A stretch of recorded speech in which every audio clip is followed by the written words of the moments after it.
लोकशाहीचा बुलंद आवाज, रिपब्लिकन वार्ता, महाराष्ट्र. फुलंब्री पोलीस ठाणे हद्दीतील समृद्धी महामार्गावर डिझेल चोरटे सक्रिय. डिझेल चोरट्यांनी ट्रक चालकाला मारहाण करत मोबाईल हिसकावून नेला.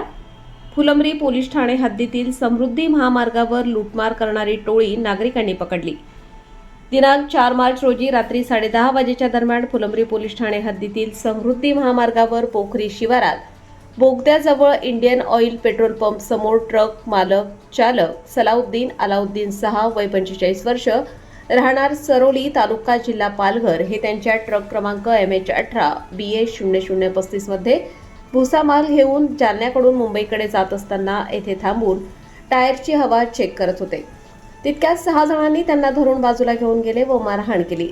ट्रकच्या क्लिनरने आरडाओरड केल्याने पेट्रोल पंपवरील लोक मदतीसाठी धावत आल्याने डिझेल चोरीसाठी आलेले व मारहाण करणाऱ्या चोरट्यांपैकी 2 चोरटे विजय सुखदेव पवार व राहुल वसंत मुदगळ दोघे राहणार कोळघर तालुका जिल्हा छत्रपती संभाजीनगर यांनी ट्रक मालक सलाउद्दीन यांचा 20,000 रुपये किमतीचा मोबाईल फोन घेऊन पळून गेले, तर 4 आरोपींना लोकांनी पकडून ठेवले होते.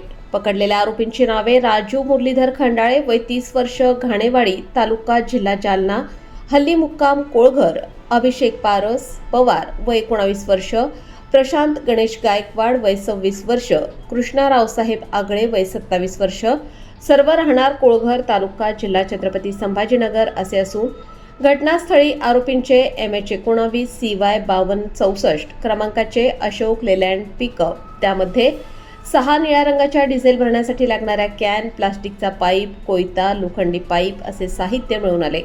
फिर्यादीच्या तक्रारीवरून फुलंब्री पोलीस ठाण्यात कलम 310(2) भारतीय न्याय संहिताप्रमाणे गुन्हा दाखल करण्यात आला आहे. पुढील तपास पोलीस उपनिरीक्षक सुग्रीव चाटे करीत आहेत. रिपब्लिकन वार्ता Maharashtra वृत्तवाहिनीसाठी Aurangabad Marathwada उपसंपादक Akbar Shah. Subscribe now and press the bell icon. Never miss an update.